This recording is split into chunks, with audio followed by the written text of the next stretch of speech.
สบายดีและสวัสดีกันเบิดสู่ผู้สู่คนมาพบกันกับเฮาเช่นเก่าเช่นเคยในช่องแม่นทั่วซึ่งว่ามื้อนี้เบาแม่นไส้ก็มีสิ่งดีๆที่จะมานำเสนอให้ทุกคนได้รับชมรับฟังกันอีกทุกคนถือว่าใน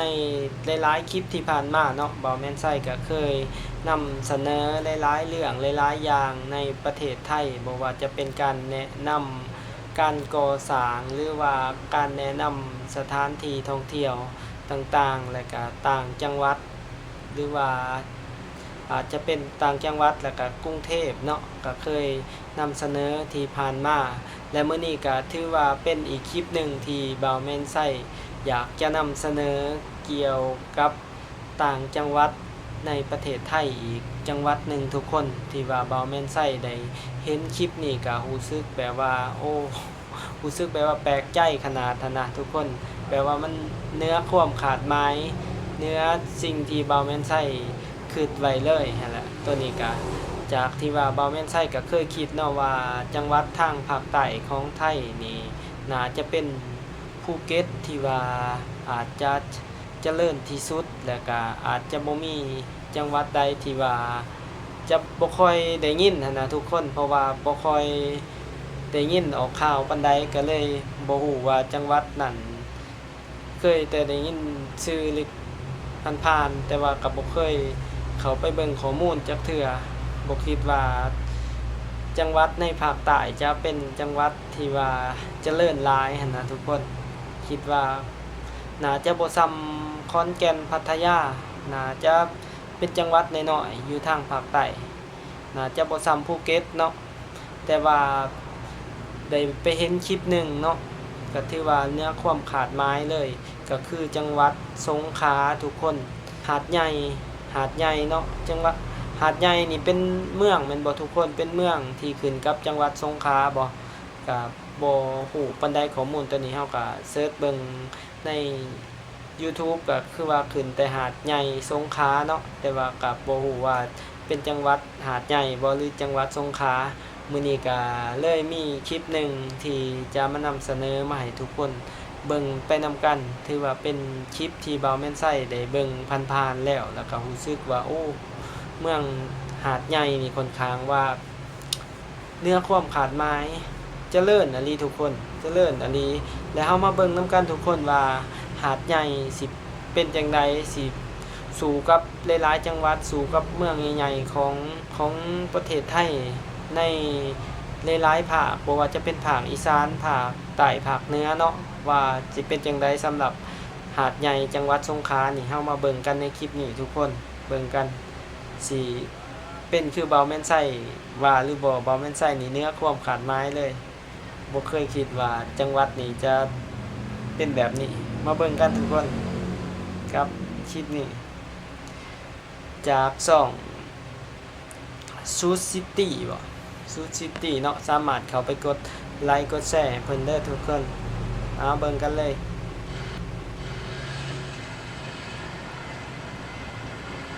ว้าวเมืองหาดใหญ่สงขลาไทยแลนด์ว้าวบ่ฮู้ว่าเพิ่นเริ่มจากจุดใดเนาะแต่ว่าช่องนี้ถือว่าเพิ่นถ่ายในเมืองเลยเนาะแต่ก็บ่ฮู้ว่าเพิ่นเริ่มจากจุดใดเฮาก็บ่เคยไปก็เจริญเนาะ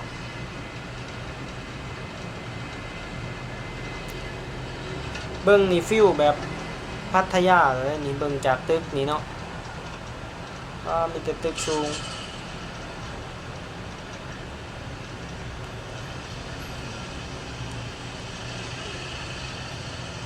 เส้นทางหนทางนี่ก็ดีเนาะแต่ว่าบ่ฮู้ว่าเพิ่นเริ่มจากจุดใดนี่ถ้ามี FC ทางหาดใหญ่สงขลาก็อย่าลืมคอมเมนต์เด้อทุกคนคลิปนี้เพิ่นถ่ายแต่3ปีก่อนเนาะน่าจะเป็นช่วงโควิดนี่ช่วงนี้คนลงๆแต่ว่าตอนนี้น่าจะแบบคึกคักเนาะเคยได้ยินแต่ในหนังสำหรับหาดใหญ่เนาะบินไปหาดใหญ่ หาดใหญ่นี่มีสนามบินเนาะทุกคนเคยได้ยินในหนังหาดใหญ่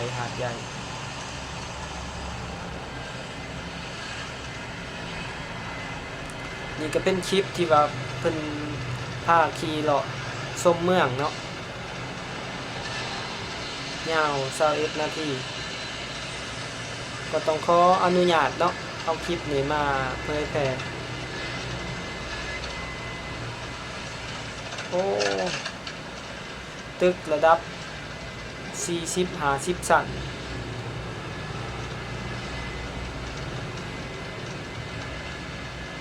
บ้านโรงแรมมีแมคโดนัลด์เนาะฟิวคือต่างประเทศเนาะ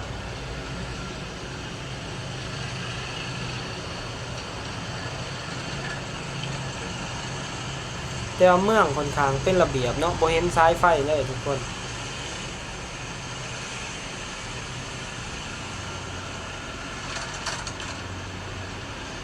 ขนาดคลิปใน3ปีก่อนมาปัจจุบันนี้น่าจะแบบคนน่าจะร้ายขนาด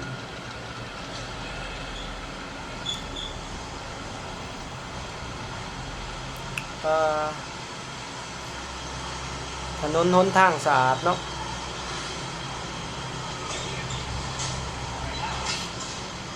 เนื้อความขาดไม้ทุกคนสิ่งที่เบาเม่นไส้คิดว่าถ้าภาคใต้นี่คิดว่าภูเก็ตเนาะน่าจะคิดว่าสงขลาคิดว่าจะบ่ใหญ่ปานใดน่าจะประมาณคิดว่าน่าจะประมาณแบบฟิลแบบประมาณน้องค่ายประมาณมุกดาหารหยังนี่นะทุกคนแต่เฮาว่าเบิ่งนี่น่าจะกลัวเนาะน่าจะใหญ่กว่า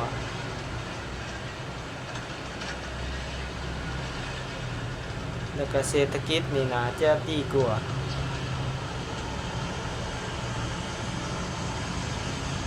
โอ้ถนนหนทางเรียบเนียนเลย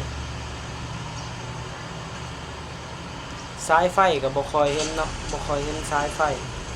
แบบระยางก็บ่ค่อยมีน่าจะเขาจะเอาสายไฟลงดินเนาะ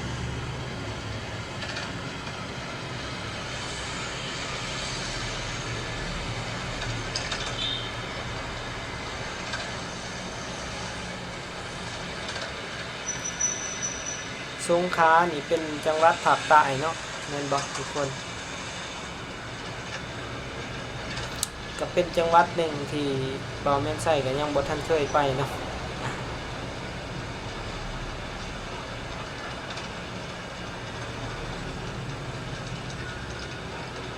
เบาแม่นไส้ออกจากกรุงเทพใกล้สุดนี่ก็แม่นพัทยาฮอดแต่พัทยายังบ่ทันมีโอกาสได้เห็นหลายๆจังหวัด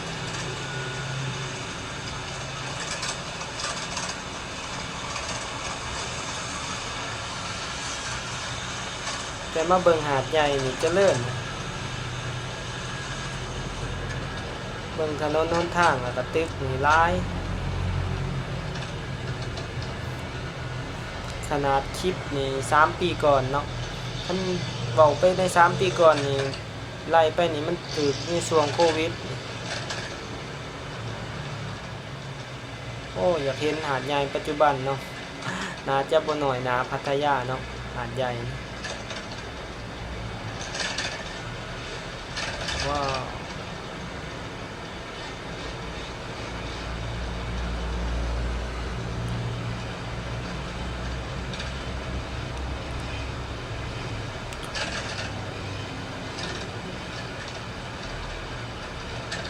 โอ้ถนนหนทาง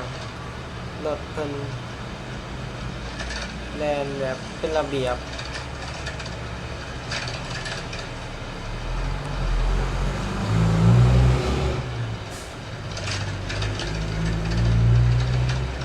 สะอาดเนาะบ่เห็นขี้เหงื่อจักอันเลย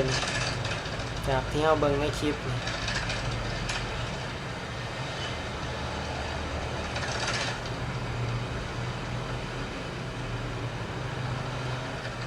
แต่ฟิลเบิ่งคือสไตล์คือมาเลเนาะ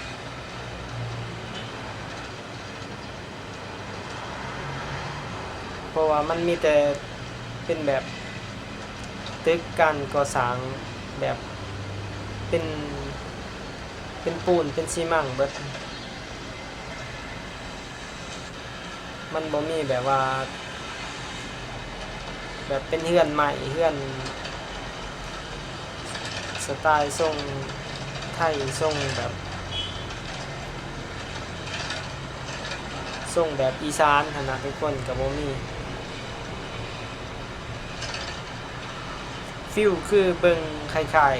ๆคือได้เบิ่งคลิปถ่ายจากมาเลอินโดเป็นแบบนี้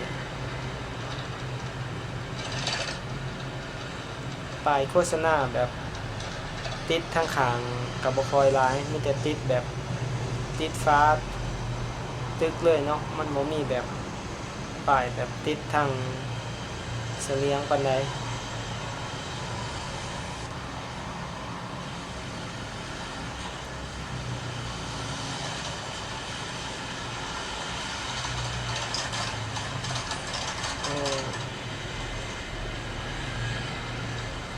ผู้ถ่ายคลิปเพิ่นก็ขี่รถจักรหรือว่ามอไซค์เนาะเลาะถ่ายคลิป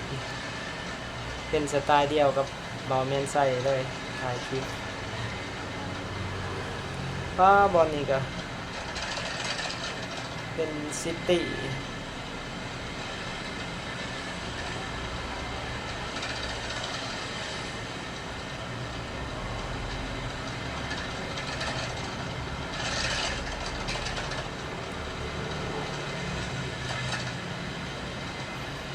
มีเซเว่น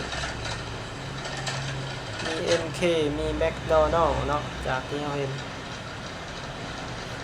มีไกลๆกันเห็นเซเว่นมาถึง100 เมตรเห็นเซเว่น2 สาขาไกลๆกัน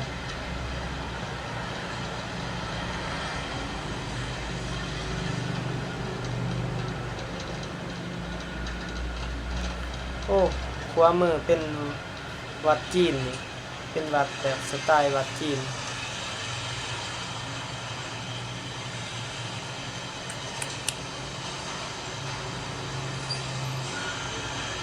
สำหรับผู้ใดที่เบิ่งคลิปนี้ก็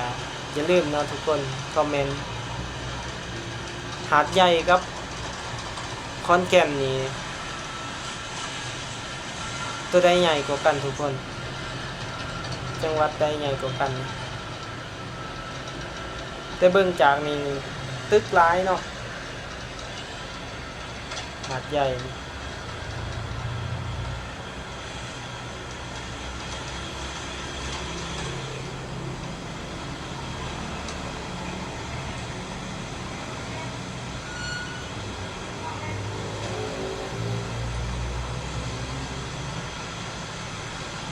โอ้โห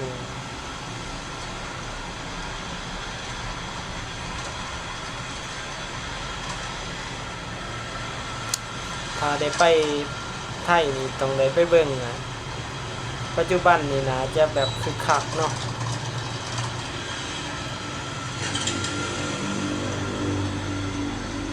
ก็ซอยนี้มีป้ายขายอยู่เยาวราชเลยวัน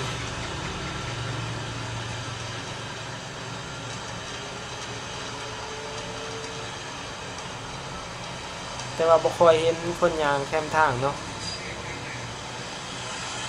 เพราะว่าน่าจะเป็นช่วงโควิดเป็น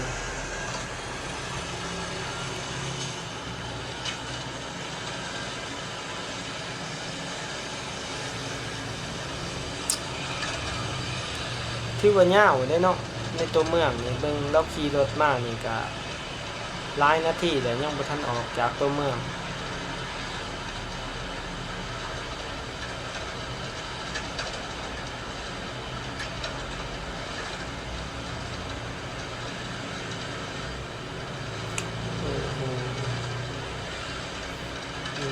สายมือก็เป็นแบบวัดจีนอีก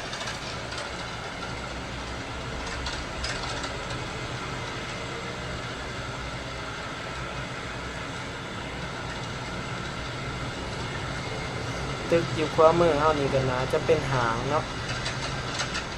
จะสูงบ่ต่ำกว่า25ชั้น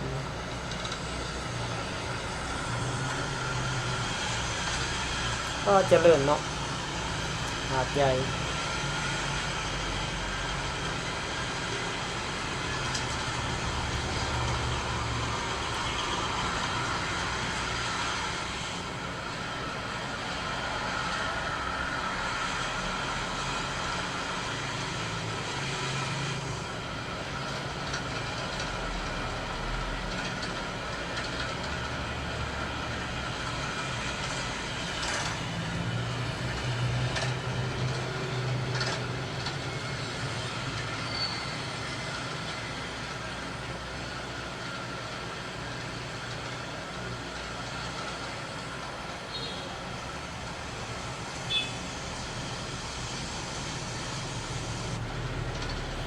โอ้อีกซอยนี่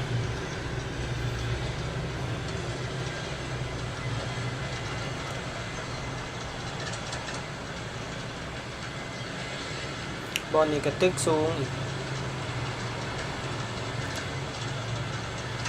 โอ้วัดจีนจากในคลิปนี้เราเห็น3บอนแล้วเนาะเห็น3ทีแหละเป็นแบบวัดจีนแต่เฮาเบิ่งตึก2ข้างทางนี่มีแต่4-5ชั้นขึ้นเมื่อต่ำสุดก็แม่น3ชั้นเจอไฟแดงโอ้เส้นทางงามเนาะเส้นทางเรียบแต่ว่าเฮาสิบ่ค่อยเห็นห้างที่ว่าขายเครื่องตามแคมทางปานใดเนาะสิแตกต่างจากลาวสำหรับฝั่งไทยนี่ส่วนใหญ่นี่บ่แม่นใช้เห็นแต่เขาเจ้ามักเข้าห้างเนาะคนไทยเขาเจ้ามักเขาไปซื้อกินซื้อหยังมักเขาไปห้างเลยบ่ค่อยแบบมาจอดซื้อว่าจอดใส่ใจอยู่ตามข้างทางคือคนลาวปานใดคนลาวบ่มักเข้าห้างปานใดมันก็โดยหลายปัจจัยเนาะถ้าว่าเป็นอยู่ลาวมันก็มีแบบว่าห้างมันก็เดิงเข้าไปก็ได้เสียค่าฝากรถบางคนก็อยากกินน้ำจอกนึงอยากเข้าไปนั่งตากแอร์ซื่อๆก็บ่อยากฝากรถหั่นนะเขาก็ขี้คร้านเข้าไปซื้ออยู่ตามแคมทางก็ไปดีกว่า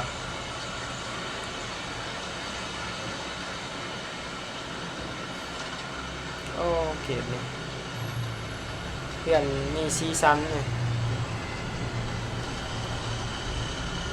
โอ้เนื้อความขาดไม้ดีได้ทุกคนบ่แม่นใส่คิดว่า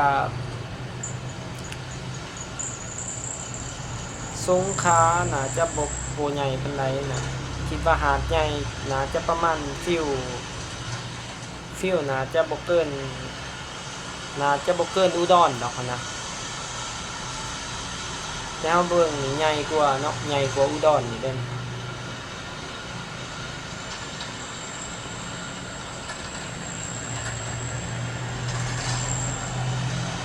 น่าจะประมาณพัทยาบ่แต่ว่าเบิ่งตึกเบิ่งหยังนี่ฟิวแบบกรุงเทพเลย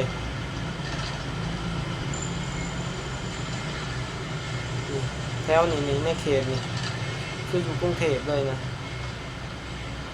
โอ้เจริญต่างจังหวัดของไทยเนาะบ่ธรรมดาจังหวัดสงขลาหาดใหญ่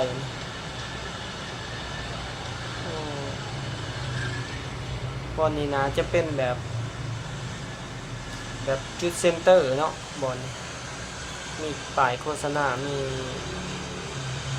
หลายๆอย่างเป็นตึกแบบมีสีสันมีเขตฟิลคืออยู่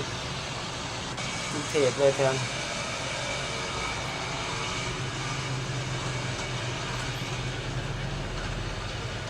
ว้าว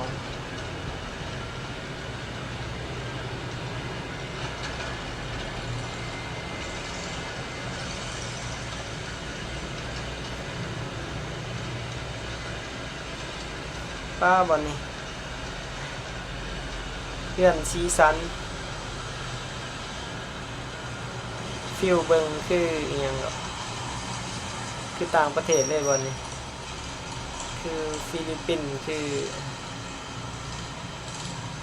เวียดนามที่เว้ามานี่เว้าแม่นไส้ก็บ่ได้เคยไป บ่เคยไปเนาะฟิลิปปินส์บ่เคยไปเวียดนามแต่ว่าเบิ่งในหลายสื่อได้เห็นบรรยากาศหลายๆประเทศผ่านทีวีนะจื่อมามันคล้ายๆกันแต่ว่าหาดใหญ่นี่ค่อนข้างว่าแตกต่างจากภาคอีสานหลายเนาะส่วนใหญ่มันสิเป็นเมืองเป็นแบบเครื่องปลูกสร้างเลยเนาะ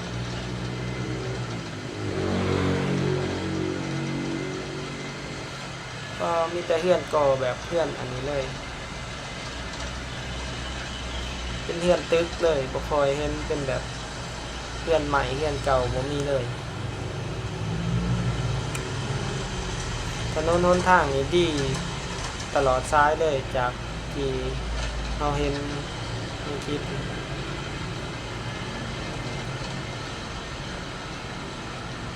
โอ้เจริญหาดใหญ่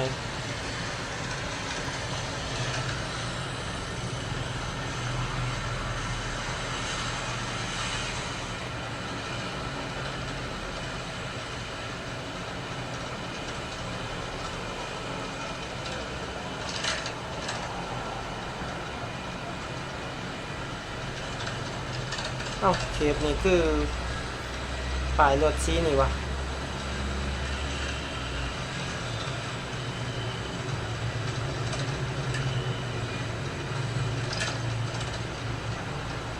ป้ายรถคือสีเขียวกี่เป็นเรียนกันเลย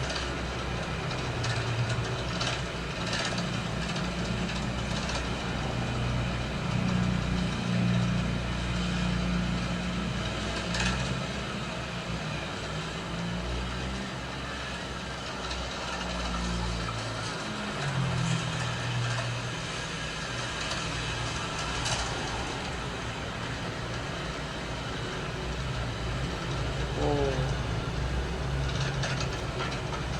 ใหญ่หาดใหญ่หาดใหญ่นี่เป็นเมืองติดทะเลแม่นบ่ทุกคนเคยเห็นในหนังนะทุกคนหาดใหญ่นี่มีทะเลสวยเคยได้ยินแต่หาดใหญ่แต่ว่าบ่ฮู้ว่าทะเลซื้อหยังเนาะแต่ฮู้คร่าวๆว่าหาดใหญ่เป็นแหล่งท่องเที่ยวที่คนท่องเที่ยวแบบไปลินแบบคือลินทะเลแมันบ่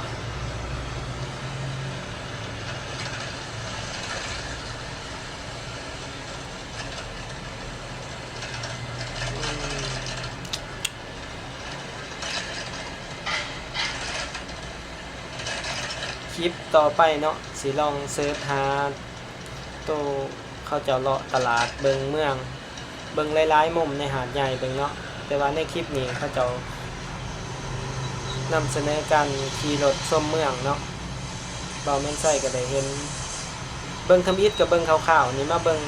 เต็มคลิปนี่กับเบิงพร้อมท่านผู้ชมนี่ล่ะ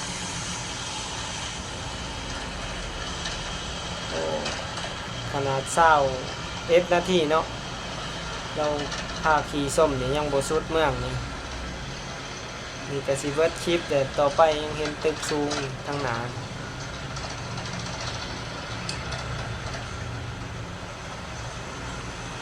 โอ้สุดติ่งกระดิ่งแมวความเจริญเปิดละว้าทุกคนเนื้อความขาดคิดเลยสำหรับจังหวัดหาดใหญ่ใหญ่ๆเนาะจากคลิปนี้สำหรับผู้ใดที่ได้เบิ่งก็อย่าลืมเด้อทุกคนคอมเมนต์ว่าโปรไฟล์ของเมืองหาดใหญ่หรือว่าจังหวัดสงขลาเป็นแนวใดเนาะลองคอมเมนต์ข้อมูล แชร์นำกันทุกคนหรือว่าบ่าวแม่นไส้ก็ได้มาเห็นในคลิปนี้เนาะก็เลยเห็นแล้วก็รู้สึกสนใจเนาะสำหรับหาดใหญ่เลยเซิร์ชเบิ่งโอ้โหเบิ่งหลายๆข้อมูลที่ว่าหาดใหญ่นี่เป็นจังหวัดที่ว่าค่อนข้างเจริญหลายค่อนข้างว่าน่าสนใจเลยทุกคนแล้วก็ได้เห็นคลิปนี้แล้วก็เฮ็ดให้บ่าวแม่นไส้ก็รู้สึกแบบว่าอยากไปเลยเนาะอยากไปเที่ยวอยากไปค้นหาเบิ่งว่ามีหยังแหน่อยู่หั่นเนาะแหล่งท่องเที่ยวได้เคยได้ยินแต่ว่าหาดใหญ่เป็นแหล่งท่องเที่ยวที่ว่ามีทะเลสวยเนาะมีทะเลงามก็เลยรู้สึกว่าน่าสนใจก็เลยอยากมานำเสนอคลิปนี้เนาะแล้วก็ให้ทุกคนได้แชร์ความ